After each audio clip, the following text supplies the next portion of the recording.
policy has been an issue for many teachers and students ever since the policy has been in effect. Most students know that hats aren't allowed to be worn during school, but some still try to get away with it by wearing them during class and through the halls. So we decided to ask some teachers and students their opinions on the hat policy. How do you feel about the hat policy?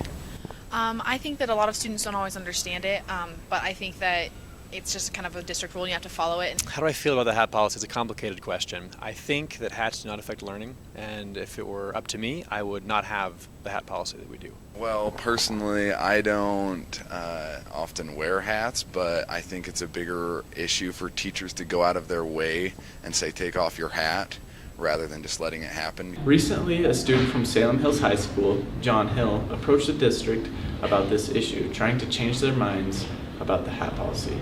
So I understand that you went to the district recently. How did that go? Wonderful, actually.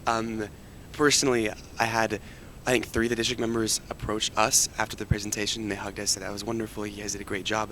The points were wonderful, and the reactions were great, so overall it was positive. So do you think you have a good chance at changing the hat policy? I'm not entirely certain myself, but our principal approached me the other day, and he said, your name is John, right? And I said, yeah.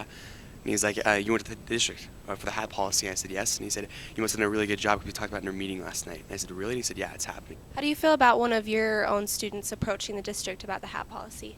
I'm grateful that they did it. I thought they did a great job. I've heard a lot of positive feedback from the superintendent, and they went over and did a good job. So hopefully they're looking at it and they'll make some adjustments.